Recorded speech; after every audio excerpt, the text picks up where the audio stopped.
Antes de iniciar les voy a, primero que si pueden apagar o poner en modo vibrar sus celulares. Segundo, lo- eh, ¿está ocupada esa silla o no? ¿Cuál?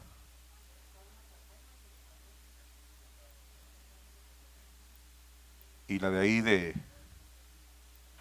está ocupada. La de hasta allá atrás, no, no qué, no está ocupada. Y aquí no sabes.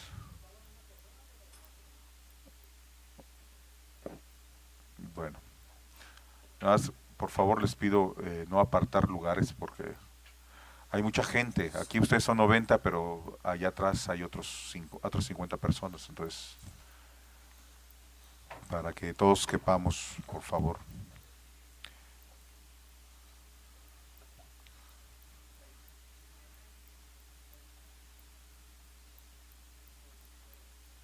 Pues dicen que no, pero muy bien. Y después les voy a rogar, dependiendo de la dinámica, eh, como hay gente y compañeros suyos allá atrás, que si van a pedir la palabra, esperen a que llegue el micrófono, por favor, porque si no, no los oyen en la parte de atrás. ¿Sí? Gracias. Bueno, bienvenidos al seminario Mecanismos Alternativos de Solución de Controversias y al primer módulo que va a ser impartido por el licenciado Marcos Rogelio Pérez Recendis, de quien me voy a dar la oportunidad de leer una síntesis curricular de su trayectoria. Licenciado en Derecho por la Universidad de Guanajuato, maestro en Derecho Constitucional y Amparo por la Universidad Iberoamericana, en asociación con el Instituto de Investigaciones Jurídicas de la UNAM, especialidad en Mecanismos Alternos de Solución de Controversias por la Escuela de Estudios de Investigación Judicial de Guanajuato, diplomado en Derecho Municipal por el Instituto de Administración Pública de Guanajuato, diplomado en Derecho Civil, Procesal Civil, por la Facultad de Derecho de la Universidad de Guanajuato.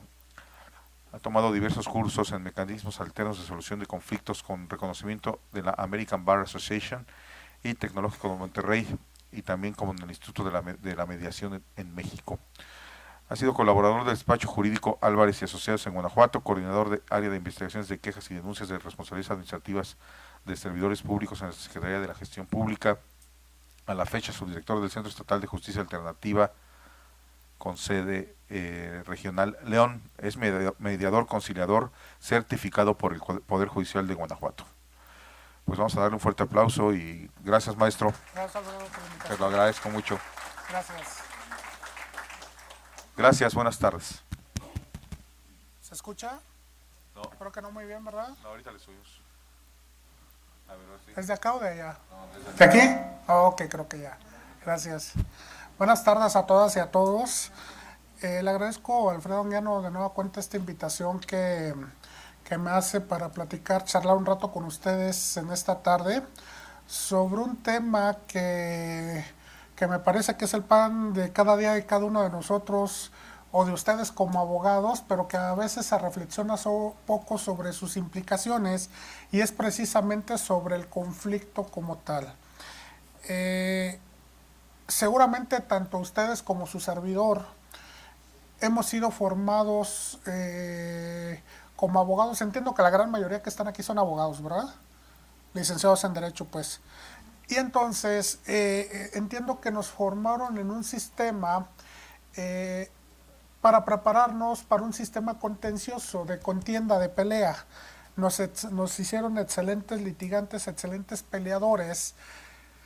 Y cuando empezamos a hablar sobre estos temas de lo que son mecanismos alternos para solución de controversias, eso viene un poquito raro, sui generis, porque mientras nos enseñan a lo mejor a sorprender al otro, a pegar primero para pegar dos veces, etcétera, etcétera, los mecanismos alternos tienen una solución, una lógica totalmente diferente a esa, a tal grado que se suele percibir como con cierta ingenuidad la lógica de los mecanismos alternos. El reto de esta tarde, de lo que vamos a platicar el día de hoy, es tratar de compartirles cómo los operadores de los mecanismos alternos para solución de controversias aprecian y abordan los conflictos, cómo los entienden y cómo gestionan en un momento dado su solución a grandes rasgos, en amplio sentido. porque vamos a ver en los módulos subsecuentes que van a venir otros compañeros a platicarles sobre los conflictos ya en específico, especialmente los que están ahorita de moda, que son los de la materia penal y justicia restaurativa. De tal manera entonces que lo que les voy a pedir es lo que siempre les he pedido. Seguramente a lo mejor alguno de ustedes ya tomó este diplomado o este seminario en periodos pasados, pero es que por un instante, por lo menos en este par de horas que vamos a estar charlando, se quiten un poquito el saco de abogados, se flexibilicen y tratar de ver las cosas con una visión diferente. Claro, eso no significa que no sean críticos o que no cuestionen o que lo que se les haga utópico totalmente me lo pueden plantear y lo debatimos. Pero la idea es de que entiendan que hay un mundo muchísimo más allá que la resolución de conflictos de manera contenciosa o en una batalla jurídica como tal. Para comenzar entonces vamos a ver un pequeño videito nada más, a ver qué perciben en él. Espero que tenga audio.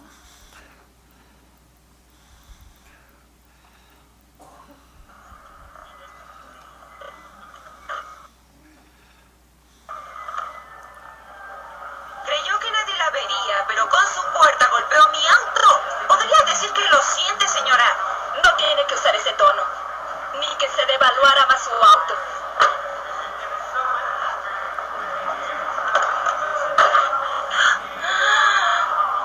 Lo siento. ¿Ven? Qué sencillo.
Ok. ¿Qué vimos ahí? ¿Quién me puede comentar?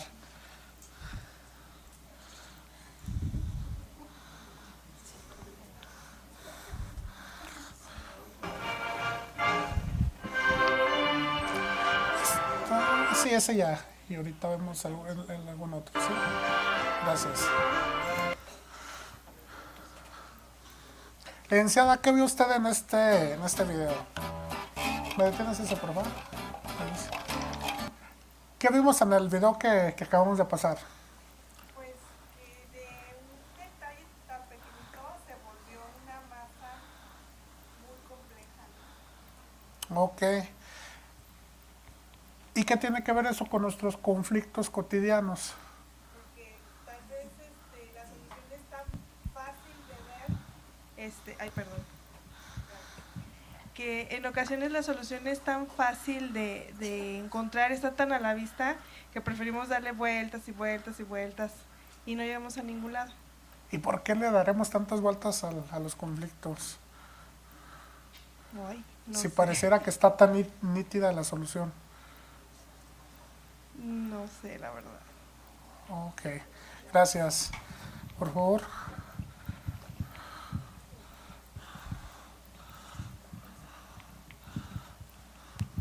Yo creo que vivimos en una sociedad donde queremos demostrar quién puede más. Y es lo que pasa en este caso. No querer solucionar un conflicto, sino más bien demostrar quién es el que puede más. ¿Y por qué tendremos que demostrar que podemos más? Porque usted tiene razón, ¿eh? Y es correcto. Pero ¿por qué esa necesidad del ser humano? Bueno, esto ya es entra a psicología y a sociología del son politicón, donde el que gana es el más fuerte a nivel cultura. ¿Y dónde hemos aprendido eso? Pues en la casa y hasta en la escuela. En la escuela, que usted bien lo decía en un inicio, nos enseñaron a pelear, a entrar en litis, no a solucionarla. Yo recuerdo hace 20 años, nunca entramos a una clase donde estaba esto, la solución de conflictos. Esto ha venido ya de 5 o 6 años hacia acá, donde empiezan ya las soluciones, donde buscar las soluciones alternativas a estos conflictos. Ok, correcto. Vamos bien entonces en la reflexión. ¿Alguien más tiene inquietud? El abogado. Sí, buenas tardes, Buenas licenciado. tardes. Bueno, inicialmente estamos hablando, y tal como lo señalaba el compañero, sí es una cuestión cultural, pero más sin embargo también vemos que muy difícilmente estamos aceptando muchos de nuestros errores y que finalmente podemos vislumbrar que existen mecanismos mediante los cuales de una situación tan pequeña como lo planteaba la licenciada, que se pudo haber solucionado de una manera sencilla, se convierte en un conflicto. Ahora bien, por otro lado, también existe la cuestión cultural dentro de las familias, y que esto a lo mejor lo hemos venido aprendiendo a través de las generaciones, que muchas veces el papá o la mamá te dice, no te debes de dejar. Bueno, sí, correcto, pero es que estamos educando a nuestra sociedad o a nuestros hijos o a nuestras familias de tal forma que nos encontramos hundidos en la situación que hoy tenemos en la sociedad. Ok, pareciera que muchas de las cosas que estamos cosechando ahorita es producto de eso, ¿verdad? De esa subcultura. Ok, ¿alguien más? Si no, para ponerles el siguiente video. No van a ser puros videos, nada más es para que contextualicemos de lo que vamos a hablar.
Platíquenme ahora qué vieron en este otro video.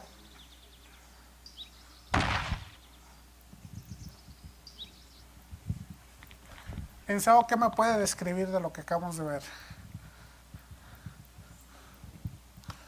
¿Qué situaciones se plantearon?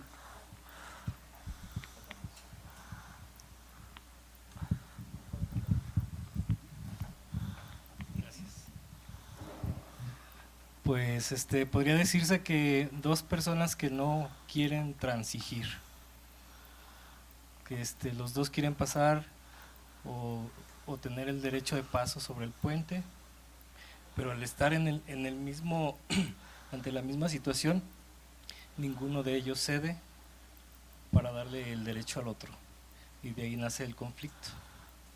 Okay. Es la parte medular, yo creo que de la de no llegar al extremo de que se genere el conflicto, de que uno tiene que ceder. Y en el caso concreto, cuando hablamos de ceder, ¿significa mermar o perder algo? Pues no necesariamente, Okay. pero culturalmente, como lo habíamos apuntado ya anteriormente, se ve de esa manera. Parece que soy el debilucho de la Exacto, parte, ¿no? Si yo exacto. cedo, pareciera que ya me comieron todo el mandado Ajá. porque fui débil al ser condescendiente con las necesidades del otro, ¿verdad? Exactamente. Culturalmente se nos plantean. ¿Y qué diferencia le encontró con los más chiquitos? Pues se confrontaron igual, ¿eh? Si se fijó. Pues yo creo que ya viendo la parte negativa de los adultos, lo analizaron y prefirieron Se arreglarse, conjugaron. ¿no? Exacto. Los dos obtuvieron lo que ellos querían. Exacto. Exactamente. Ok, muchas gracias. ¿Por acá otra inquietud? Gracias, Néstor. Bueno, antes que nada, independientemente del conflicto, que ya lo hemos analizado, aquí se ve que si no se llega a un convenio, un arreglo o buscar una solución, se puede perjudicar a terceras personas. Okay. Es el caso de los animalitos que venían atrás. ¿Y qué es lo que provoca? Que el día de mañana, en un conflicto ya formal, afectan hasta la familia de las partes en conflicto.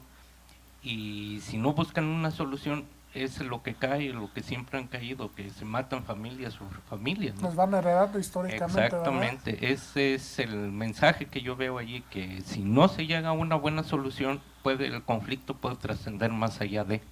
Qué bueno que lo haya apreciado de esa manera, y más tarde que vamos a este último video nos vamos a dar cuenta que en este caso a lo mejor estaban afectando a terceras personas, pero hay otros casos en los que dos personas por estarse peleando les come el mandado una tercera persona realmente, ¿no? Entonces la idea, gracias, la idea de que comentáramos este par de videos es más que nada que se empieza a comprender básicamente de qué hablamos cuando platicamos sobre el tema de los conflictos.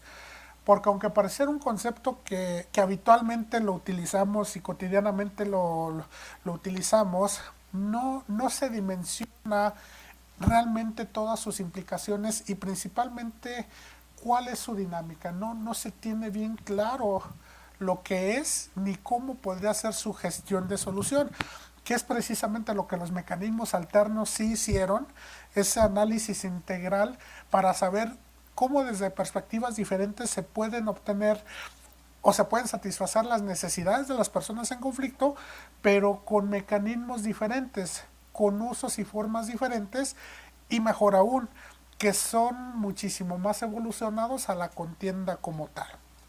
Pero bueno, ya más o menos entrando en materia, quisiera que ustedes me compartieran qué es lo que entonces es para ustedes un conflicto, para empezar a ver si estamos hablando de lo mismo o no. Por ejemplo, licenciada, ¿cuál fue su último conflicto que tuvo el día de hoy? Y estoy seguro que tuvo alguno.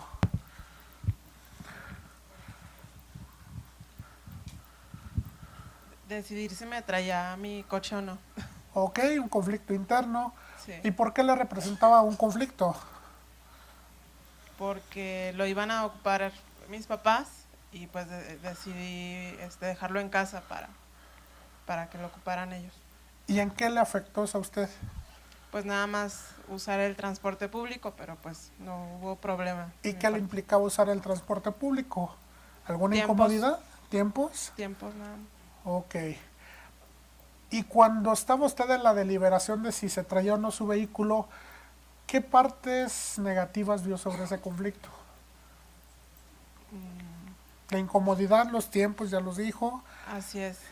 Pues, como, bueno, vamos a salir un poquito tarde, también la cuestión de la ¿Seguridad? seguridad, Ok, nada más.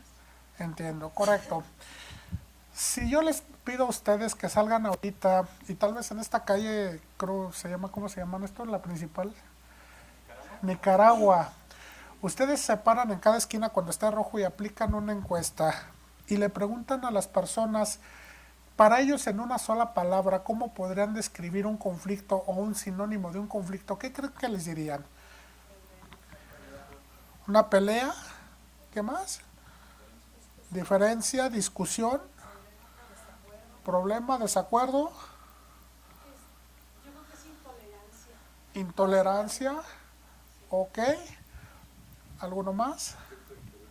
Conflicto de interés. Estado de ánimo también, ¿no? Estado de ánimo. Un día y me chocan, pego, ¿sabes qué? Discúlpame, no me dije, no hay problema, pero si yo llego locura, como es el caso, Ok. obvio que voy a hacer que la respuesta que me den cuando yo voy enojada, que sea la misma. Yo creo que los sentimientos es lo que más se pega. Si aquí alguien empieza a bostezar, al rato todos estamos bostezando. Ok. Si alguien está enojado, yo llego a una tienda y voy por un refresco y está enojada, automáticamente me enoja. Ok, se llama sincronización. Entonces, exactamente. Entonces ahí, ¿qué es lo que nos falta? Tolerancia. El decir, está enojada, no, de ninguna manera, inmediatamente cambia la reacción de la gente. Entonces, Ok. tiene mucho que ver el estado de ánimo en el que, creo yo, en el que estamos. Yo creo que si soy feliz, igual y me pueden cambiar, pero es muy diferente si voy enojada y me cruzo con una persona que va enojada. Eso va a traer una contestación en el mismo sentido, en base al estado de ánimo con la persona que yo estoy tratando. Entonces ahí es cuando viene ya básicamente lo que decimos de educación. Pero yo creo, y yo difiero de esa idea, porque de hecho podemos tener padres, y está comprobado psicológicamente, si un padre es duro, está comprobado que el hijo va a ser buena gente. Dicen, hijo de una persona que es estricta, todo, el hijo con sus hijos va a ser diferente, va a ser más tolerante. Okay. Entonces aquí, de hecho, se nos implica a las madres que somos los que educamos a la sociedad. Que ponen límites. Exactamente. Bueno, tomando en consideración pues el medio ambiente, todo, pero son situaciones externas. Pero yo creo que una persona, por muy tolerante que sea, si llegamos con un intolerante, la verdad es que si no estoy, como decimos coloquialmente, si estoy en mis 5 minutos, la verdad es que voy a responder de la misma manera por por mucho aplomo que tenga. ¿Y tiene usted su derecho de estar en sus 5 minutos? Yo creo que es una reacción en base a cómo cómo se presenta la situación. Vuelvo al primer ejemplo. Es un roce. Pero si yo estoy de malas, yo volteo y se sonríe. De hecho, la persona que lo roza, y la otra se enoja y contesta. Entonces, de una cosa minúscula, tenemos que llegar a los tribunales. Okay. Pero ahí ya yo siento que primero es el estado de ánimo, que es transgredido. Y luego después de la falta de tolerancia, tanto de uno como del otro, y yo siento que se pega. La pregunta que le hago, entonces todo lo que usted dice me parece totalmente razonable, asequible, y creo que usted está en lo correcto, salvo que alguien piense lo contrario, ¿no? Pero por lo menos yo en lo personal coincido con usted. Pero la pregunta es entonces, ¿no tiene el derecho el ser humano a estar molesto, estar en sus 5 minutos, a reaccionar de determinada manera? Yo le contesto con una palabra nada más, somos seres humanos. Ok. Punto. ¿Y eso qué nos implica entonces? Precisamente ese tipo de sentimiento que son ya internos, o sea, no podemos cambiarlos. Ok.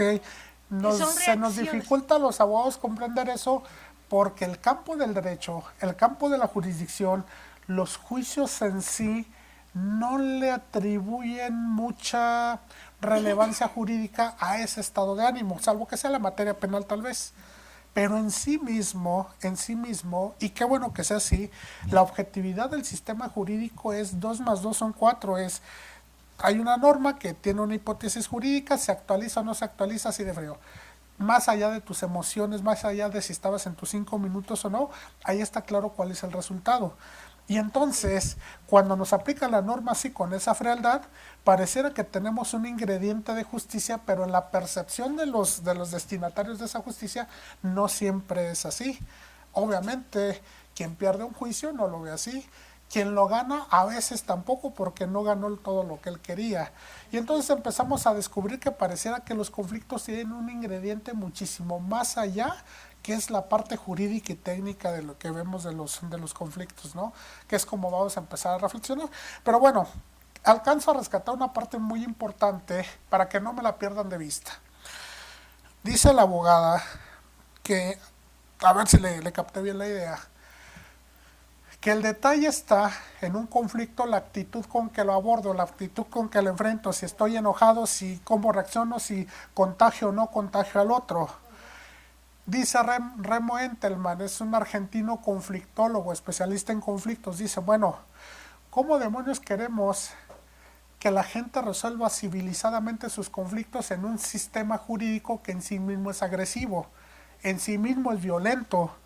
Porque yo no sé quién va y demanda con una demanda y tiene una actitud positiva o proactiva o flexible o tolerante, y más cuando le van a contestar una demanda y en esa contestación o en esa demanda se dicen muchísimas cosas que no son ciertas. Simplemente son zancadillas nada más para ablandar al otro, para enojarlo y empezar una contienda jurídica. ¿Sí me explico más o menos? Y entonces dice Remo Entelman, sí, es muy justo el sistema, aparentemente de manera formal, pero pareciera que las formas que utiliza son contenciosas, son violentas, y entonces no queramos ver a personas muy felices con ese sistema como tal. Es una crítica que él hace desde el punto de vista de la conflictología. Y si no, demos cuenta de esto. Como cuántas acepciones vimos ahorita que la gente podría dar medianamente sobre lo que es su percepción sobre el conflicto. Fueron como unas 7, ¿no? Las que nos compartieron. Díganme, de esas 7 u 8, ¿cuál de ellas fue positiva, con una connotación positiva? Todos dijeron que era una pelea, que era una contienda, que, no sé, todas las palabras que utilizaron no fueron medianamente agradables. Todas fueron, parecieron como con mucha aversión. Y entonces, aquí está un primer quid de lo que socialmente ubicamos como conflicto. El detalle está en que la generalidad de las personas, educativa y culturalmente, hemos respondido o hemos entendido que los conflictos pareciera que necesariamente deben de ser algo negativo o algo que me debe de acongojar o algo que me debe de incomodar o algo malo para mi persona en sí. Y fíjense que hemos comprado ese concepto, realmente nos hemos creído ese cuento, y a partir de ello es nuestra actitud precisamente. Y entonces, por ejemplo, si yo le voy a decir a usted algo que yo siento que me va a causar conflicto a usted, hasta pareciera que me antepongo y llego y se lo pido de mala manera. O yo pienso que usted se va a enojar y realmente provoco su enojo. Pero es porque culturalmente así nos han acostumbrado. Hay una herramienta que utilizan mucho los mediadores, que es la asertividad. Y que la asertividad se dice, es decir lo que se cree, lo que se piensa, lo que se quiere de manera directa, abierta y respetuosa, pero generando el contexto adecuado. De tal manera que no tenga que decir, ay, fíjate que no sé cómo decírtelo, es que te vas a enojar. Y no. Poder tener la confianza de decírtelo abiertamente, pero al momento de decírtelo, no generar una coraza o una barrera de tu parte por la forma en que te lo estoy diciendo, que no lo sientas como una agresión. Hacer eso no es nada fácil. Necesitas mucha sensatez, mucho amor propio, mucha fortaleza para poder decir exactamente lo que le quieres decir a la persona sin que la incomodes como tal. Y es parte de la cultura en la que estamos inmersos y la parte educativa de la que hablamos. Quiero entonces que se comprenda que los conflictos en sí, la connotación negativa que socialmente conocemos, no es de gratis, es una evolución cultural, una evolución del sistema educativo. Y cuando digo sistema educativo no solo me refiero al escolarizado, sino la formación que nos dan desde niños en nuestras familias. Y entonces, por esa razón, los que operamos mecanismos alternos de solución de controversias, comprendemos que una persona que esté en conflicto está en una circunstancia tan especial, con características y actitudes tan predecibles, que eso te da una ventaja cuando eres operador de conflictos, cuando eres gestor de conflictos, porque entonces medianamente puedes saber cuáles son las reacciones de una persona conflictuada. Vas a saber normalmente cuáles son sus emociones, cómo reacciona frente a ciertos estímulos, y eso te permite entonces ir estableciendo un mapa del conflicto.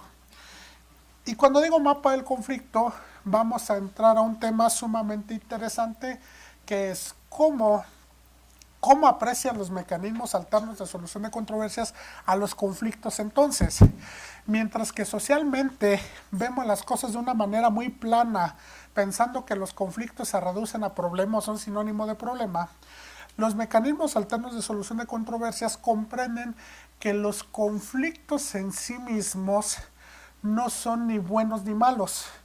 Son simplemente otra forma más de relacionarnos como seres humanos. Así como, por ejemplo, llego y tal vez me subo un camión urbano, una oruga, y hay ciertos cánones de comunicación ya preestablecidos, tal vez con el chofer o las personas que operan ahí, que solamente quienes utilizamos esos medios a lo mejor conocemos. También lo mismo va a suceder cuando ustedes llegan como abogados en un juzgado. Saben perfectamente cómo establecer esa comunicación para poder generar entendimiento entre ustedes.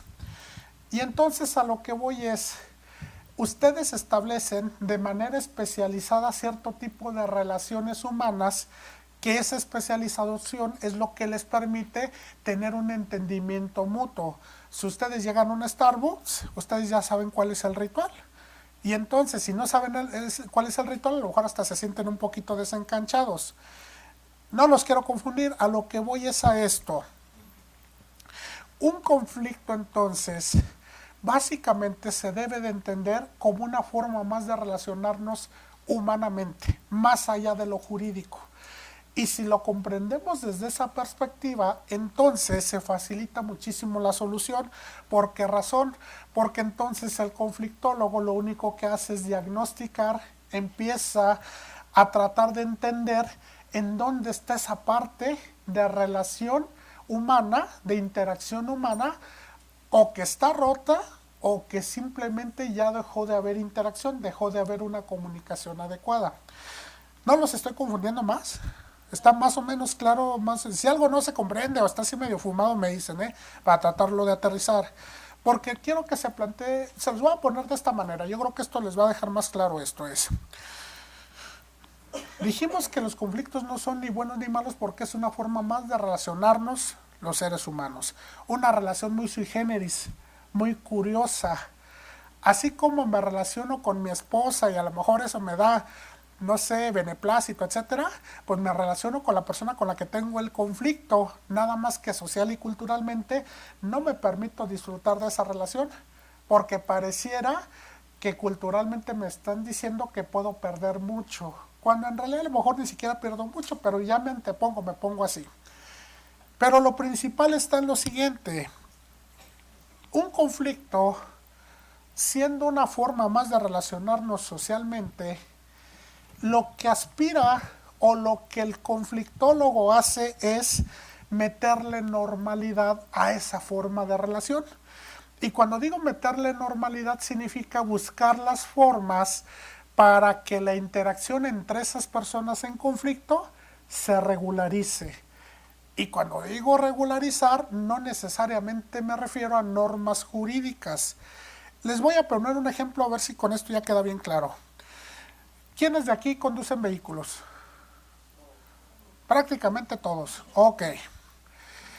Si ustedes salen aquí a la esquina, hay unos postecitos así de color amarillo que le llamamos semáforos. Cuando llegan a la esquina y ustedes ven que está el color rojo, ¿qué es lo que hacen cuando ustedes van conduciendo? Algunos se los pasan, pero bueno, ¿qué política y técnicamente correcto sería lo que hay que hacer? Sería detenerse, hacer alto total, correcto. La pregunta que les hago a los que hacen alto total, ¿por qué hacen alto total?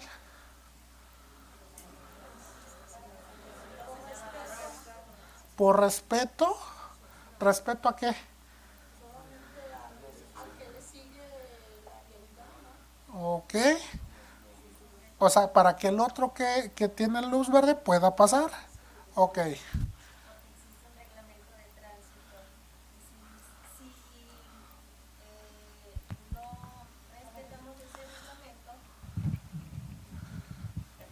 Porque existe un reglamento de tránsito y si no se respeta el reglamento vamos a obtener una sanción.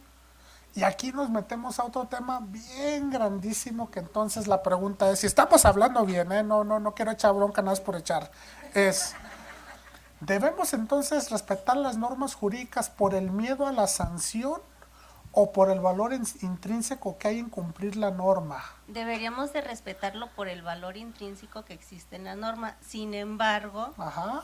Si usted sale y le pregunta a 100 personas por qué cumplen con la ley, ¿qué le van a decir? por miedo, Por el miedo. porque me cobran. Y entonces cuando respeto una ley, cuando respeto una sentencia de un juez, si es que la respeto, cuando respeto un convenio de justicia alternativa, si es que lo respeto, o cuando respeto a mi vecino, pareciera que no lo estoy respetando por respetarme a mí mismo y respetar a los demás. Pareciera que es bajo la amenaza de que algo me puede suceder si no lo hago. Y entonces empieza usted a analizar las implicaciones sociales y culturales que tiene esas motivaciones sobre el cumplimiento de las obligaciones. ¿Sí? Creo que nos empezamos a entender por qué las actitudes de los seres humanos. Pero bueno, vamos a suponer, bueno, es porque hay una norma que así me lo dice. La pregunta que le hago es, usted ya está ahí, se pone en rojo y usted hace alto total.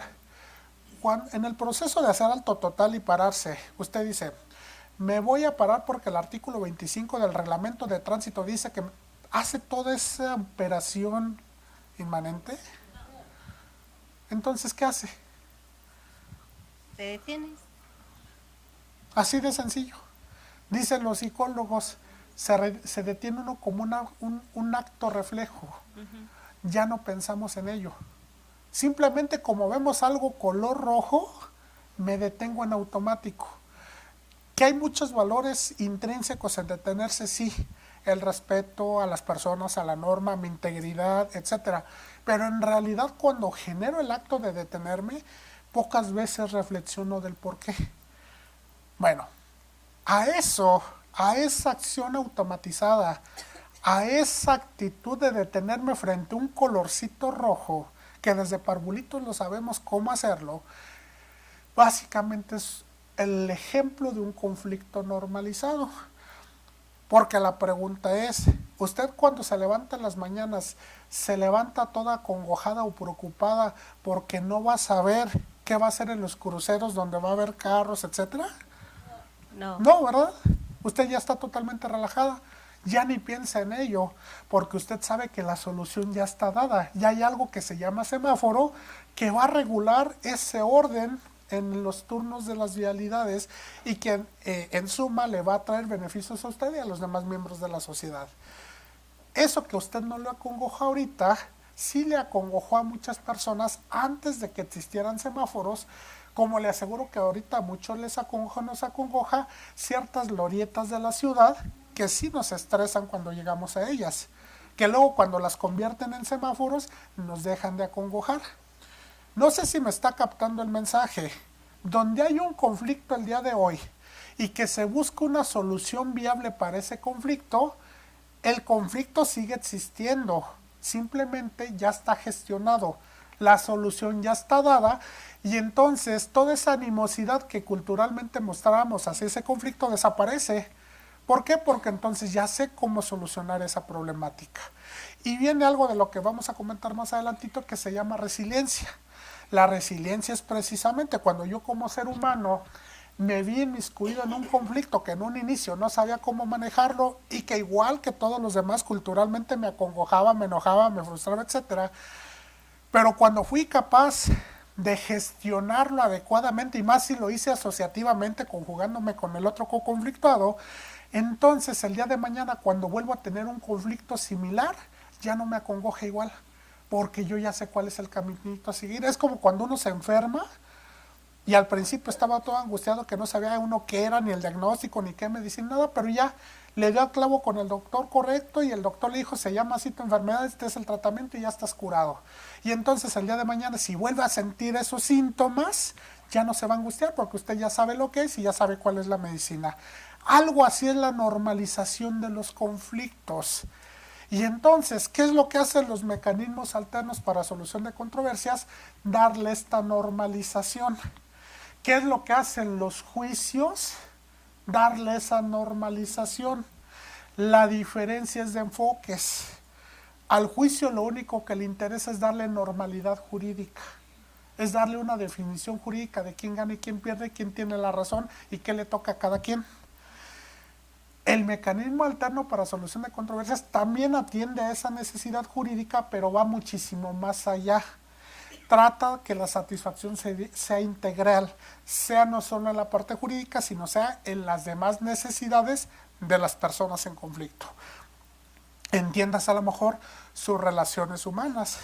¿Por qué? Porque a veces se pierde de vista, por ejemplo, en los conflictos familiares, que las personas que están en conflicto, entiéndase la expareja, se están dando con todo en un juicio, y pierden de vista que lo que están haciendo, pues aparentemente es ejerciendo sus derechos directos o indirectos de sus hijos en ese juicio, pero lo están haciendo de una manera tan desgastante que a veces no entienden que todavía tienen 10 años por delante de seguir relacionándose, y que si lo van a seguir haciendo de esa manera, yo no sé con cuántas enfermedades lo van a seguir haciendo. En cambio, si ellos comprendieran que esa parte de su conflicto va más allá de lo jurídico, y que hay una parte determinante que se llama parte relacional o de las relaciones en los conflictos, entonces ellos sí podrían decir, ¿sabes qué? Mira, ya me quedó claro que contigo ni a la esquina como pareja. No vamos a seguir siendo pareja, pero ya nos está cayendo el 20 que tenemos que seguir tomando decisiones juntos como papás. Es más, que si nuestros hijos nos ven que seguimos juntos como papás para ellos, son hijos que tenemos garantía que van a crecer totalmente fortalecidos en todos los aspectos. Porque tal vez no funcionamos como pareja, pero sí funcionamos como papás. Y si sabemos tomar decisiones conjugadas para nuestros hijos, básicamente podemos llevar la fiesta en paz durante todo el resto en que vamos a estar tomando esas decisiones de manera conjunta. Pero a veces esa nitidez que está tan clara no se ve. Y no se ve, vamos a ver por qué. ¿Hasta aquí me están captando más o menos de lo que les estoy tratando de hablar? Bueno, a ver si es cierto, ¿eh? ¿Cómo diablos entonces le hace un mediador, un operador de mecanismos alternos, para empezar a ayudar a las personas a que resuelvan sus problemas?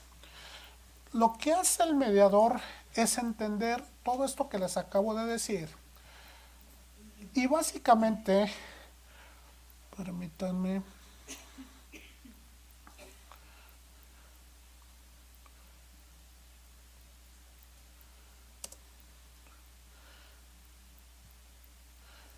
básicamente lo que hace el mediador es brindarle un espacio a las personas en conflicto para que con sus intervenciones y sus auxilios las personas en conflicto lo resuelvan de manera integral.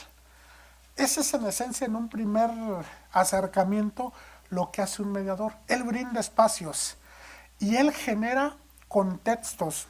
Esto es determinante, ¿eh? Quien piense que un mediador es un funcionario sobalomos que les dicen, ándale, no sean así, pónganse de acuerdo, miren, la paz y la palomita y todo eso así. Ojalá no encuentren ningún mediador así, porque eso no es un mediador. Ni siquiera es un avenidor siquiera. Un mediador es un científico del conflicto. Y entonces el mediador comienza a generar contextos precisamente idóneos para que la gente sea presta, sea dispuesta a resolver su conflicto. Y ojo, porque lo que estoy diciendo no es poca cosa, porque quisiera, ustedes seguramente lo han visto, y más si son abogados y reciben a gente en sus despachos, gente conflictuada, si la gente realmente llega con disposición a resolver sus controversias. Ellos de la boca para afuera les dicen que sí, pero lo que la gente quiere es ver sangre. Lo que quiere es eliminar al otro con el que tiene el problema, así como con un borrador, y básicamente que se le haga justicia de las galletas emperador en ese momento. Esa es su expectativa, lamentablemente. Y no los culpo porque socialmente los medios de comunicación los han llevado a esa reflexión. Y entonces, el mediador lo que genera entonces es un contexto adecuado para que con la propia lógica de su espacio de mediación, las personas, sin darse cuenta, encuentren un espacio confiable y confortable para básicamente tener la confianza de resolver ahí su conflicto. ¿Y qué entiende el mediador? Hagan de cuenta, es como si el mediador fuera el anfitrión de una gran fiesta. De una gran fiesta, pero una fiesta muy sui generis. No es cualquier fiesta. Es una fiesta donde va a haber de lo mejor. Van a tomar lo que a ustedes les guste. No sé qué les gustará. Los whiskies estos de no sé cuántos años de añejamiento, un buen tinto, no sé, lo que a ustedes realmente les agrade. Va a haber también muy buena música, va a haber muy buenos entretenimientos, pero oh, sorpresa, para que tengas acceso a esta fiesta yo necesito un requisito. Necesito, como es de disfraces, que vengas disfrazado de Barney. Y ahí bien, y luego las personas empiezan como, ¿cómo que de Barney? Yo no me siento, ok. Equivale a lo que como si yo les dijera, oye, está bien, sí se puede resolver aquí en mi fiesta tu conflicto, pero sí, solo sí, de tu parte, yo encuentro también tolerancia, encuentro respeto, encuentro orden, y que entonces tengas disposición a conjugarte con las necesidades del otro. Y ahí es cuando se empiezan a poner así, porque con toda razón les dicen, oye, pero ¿por qué diablos me pides que yo piense en las necesidades del otro si el otro históricamente y con sus hechos palpables y objetivos me ha demostrado que no me ha respetado a mí? Y pareciera que es lógico lo que les dicen, ¿no? Y entonces, ¿cómo le hago yo en mi fiesta para hacerle atractivo y cambiarle un poquito el chip? Para que confíe en el sistema de mi fiesta y se dé cuenta que si es flexible y realmente se da ese beneficio de la duda, realmente estaríamos del otro lado. ¿Se les hace lógico esto que les estoy diciendo? Bueno, a ver si es cierto, más adelante vamos a hacer un ejercicio. Pero bueno, para eso el mediador se hace la pregunta, ¿por qué le tenemos miedo al conflicto entonces? Después de toda esta palabrería que les estoy diciendo esta tarde, ¿por qué le tenemos miedo al conflicto?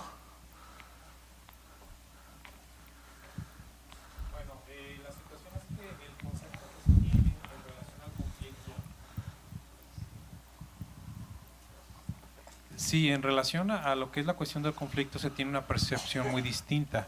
Si bien es cierto, no es lo mismo una cuestión visualizada en un contexto de legalidad o de justicia. Muchas veces, tal como nos lo señalaba en este momento, cuando llegan algunas personas a los despachos quieren desaparecer o destrozar a la otra persona. Okay. Puede ser un hecho en el cual efectivamente la persona viene a exigir justicia, pero más sin embargo, con la arbitrariedad que está cometiendo la otra persona, muchas veces está dentro de la legalidad. Okay. Entonces, ¿qué es lo que pasa? Que muchas de las ocasiones lo que sí debemos hablar con nuestros clientes es poder explicar la diferencia de cuando estamos dentro de un contexto de legalidad y dentro de un contexto de justicia. A ver si entendí. Sí. cuándo realmente lo que está pidiendo tiene un sustento jurídico y cuándo le está exagerando. Ok, vamos a ¿Sí? poner un ejemplo muy claro. Sí, pero si es así el Sí, planteamiento. claro, Ok. claro. Es muy común, y vamos a tomar un ejemplo, digo, ya hay muchos compañeros abogados. ¿Qué es lo que pasa directamente cuando una persona adquiere derechos por el transcurso del tiempo en una propiedad? Prescripción adquisitiva, Así sí. es. ¿Qué pasa? Que tú dices, espérame, es un patrimonio que yo adquirí con mucho trabajo, el cual le tuve que invertir, y ahora simplemente me vienes a decir que por el transcurso del tiempo y por omisión del particular, ahora tú ya adquiriste derechos y en función de ellos se te puede adjudicar. Mi cliente lo estaría viendo desde el punto, espérame, eso es algo injusto e ilegal. Pues injusto puede ser, pero no ilegal. Y eso es lo que muchas veces cuando hablamos directamente con nuestros clientes tenemos que ver bajo qué concepto estamos y cómo es que realmente se está actuando para ver si estamos dentro de un concepto de justicia o de legalidad. ¿Y cómo manejarás la situación de la percepción entonces en cuanto a lo injusto y de decir, ok, ¿por qué te parece injusto? Bueno, en este caso yo entiendo que la Imagínate respuesta... que tú eres el cliente. Ok, yo diría que es injusto, ¿por qué? Porque yo tuve que trabajar 10 o 20 años para poder adquirir este predio y una persona sin que le hubiese costado un solo centavo vino, se introdujo de manera ilegal y arbitraria y hoy me dice la norma o me dice la ley que finalmente, aunque esa persona entró de manera ilegal, pero más sin embargo adquirió derechos y está con la posibilidad de poder ser dueño. Ok. Hablabas tú de una palabra que decías por omisión. ¿Qué pasa con la omisión? Bueno, aquí eso es parte importante que yo debería explicar a mi cliente o yo debería de entender como su cliente que en el hecho de que usted es titular de un derecho y si lo descuida o por omisión, finalmente también deriva una responsabilidad. Y ahí Ok. estaríamos en el concepto que debido a mi irresponsabilidad en base a un derecho, le estoy dando derechos a un tercero. Y al haber cultivado el otro su propio derecho, Así es. adquiere también ese derecho. Pero si lo vemos de fondo, sí parecería Claro. una cuestión injusta. Pero básicamente, prácticamente tú estarías haciendo la labor de un mediador. Claro. El mediador no les está diciendo si es justo o es injusto. El mediador lo único que te ayuda es a reflexionar sobre las conductas que tuvo cada ser humano, Correcto. sean activas o sean omisivas. Y entonces, para que la propia persona vaya descubriendo, vaya diciendo, ok, yo no lo veía así, pero creo que ya estoy, a lo mejor no te lo acepto de la boca para afuera, porque es doloroso aceptar una realidad de esas, pero ya en mi mente me está cayendo el 20 que pareciera que mi omisión, mi inactividad, mi pasividad de no haber ido a haber cercado el predio, de no haber ido a haber cuidado, de haberlo dejado ahí de abandonado durante no sé cuántos años, pareciera que estoy pagando una factura en este sentido.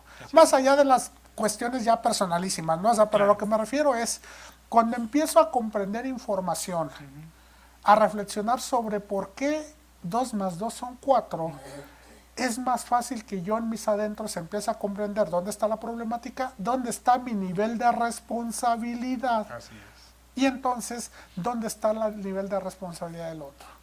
Si tú como mediador logras eso, básicamente estás del otro lado. ¿Por qué?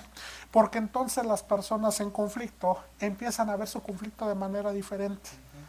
Ya no lo ven como que el injusto que me quitó. Igual si tienen la sensación, claro, no es tan fácil, pero empiezan a cuestionarse y empiezan a tener visiones periféricas diferentes, que eso es lo que hace un mediador precisamente en esa fiesta.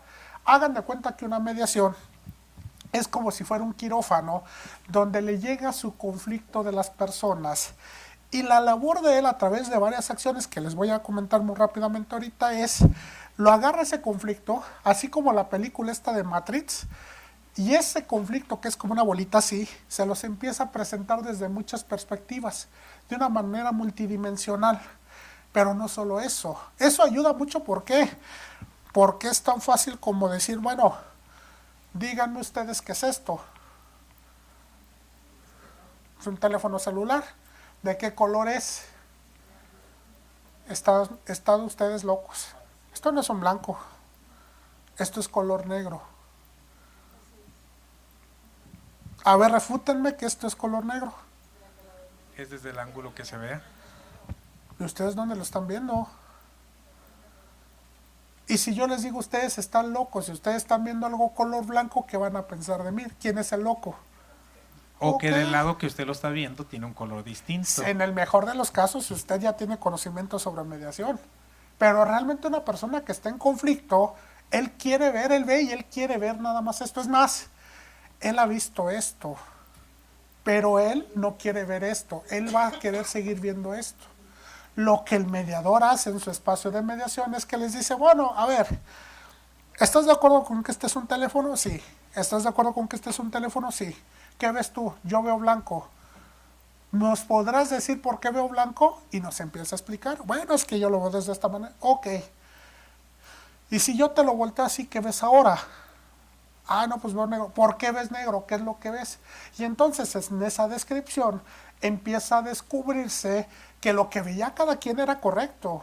Aunque uno decía blanco y otro decía negro, era una misma realidad, nada más que vista desde perspectivas diferentes. Lo que hace un conflictólogo en un espacio de mediación es toma ese conflicto y se los pone desde diferentes aristas precisamente para que lo vean desde los diferentes puntos de vista. ¿Qué logramos con eso los mediadores? Pues algo que muy rimbombantemente se le llama empatía. ¿Qué significa esto? Que de manera hipotética y reflexiva, a través de un análisis de esto, te voy a llevar teóricamente a los zapatos del otro para que entiendas el por qué su actitud tan necia, por qué esa actitud tan enojada, por qué te llegó y te reclamó de esa manera. Porque cuando entonces tú entiendes lo que él estaba sintiendo al momento que te reclamó, tal vez no lo justifiques, pero sí te vas a dar una idea de decir, caray, como que yo también hubiera reaccionado de esa manera. ¿Y eso qué me genera? Flexibilidad. Me empiezo a dar cuenta que el otro no es tan malo como yo pensaba y empiezo a darme cuenta que simplemente estoy con otro ser humano igual que yo, que hipotéticamente podríamos reaccionar de una manera cercana a la que él tuvo. Y poquito a poquito empezamos a entrarnos a esa fiesta a la que los invitó el mediador. ¿Sí me van captando esto? Bueno, veo caras dudosas, pero estoy abierto para cualquier debate. Precisamente, licenciado, por eso le tenemos miedo al conflicto, porque como no tenemos esa varita mágica de las galletas emperador para resolverlo así ipso facto, es más, si la tuviera, qué mediación, qué juicios, que no, simplemente unilateralmente yo lo podía resolver, pero como estoy consciente que no tengo esa varita mágica y que entonces al no tener esa solución unilateral, voy a tener que ir o a otras instancias legales o a tener que conjugarme con lo otro y culturalmente no me prepararon para eso, prefiero tenerle miedo al conflicto. ¿Qué es lo que hace entonces el mediador? Poco a poco empezar a quitar ese miedo para que las personas comprendan que perfectamente se pueden conjugar con el otro conflictuado aunque tengan intereses opuestos. Haciendo nada más un pequeño resumen entonces de lo que hemos visto, ¿cómo podríamos definir social o culturalmente un conflicto? La percepción real que tiene la gente, bueno, tan es así que aquí hay un diccionario que así lo define, dice que es como un combate, una lucha, una pelea, un enfrentamiento armado, un apuro, una situación desgraciada y de difícil salida, o un problema, una cuestión, una materia de discusión, y el momento en que la batalla es más dura o violenta. ¿Cómo el diccionario Larousse aprecia la definición del conflicto? Dice que es una situación de lucha, desacuerdo, rivalidad u oposición entre personas o cosas, sinónimo de desacuerdo, desaveniencia, disputa, enfrentamiento, pugna, situación difícil o peligrosa y sinónimo de dificultad. Ya dijimos por qué esa percepción, por qué culturalmente lo estamos percibiendo así. Ya dijimos también lo que es un conflicto normalizado y definimos también que los conflictos en consecuencia no son ni buenos ni malos, es una expresión más de la naturaleza humana y una forma más de relacionarnos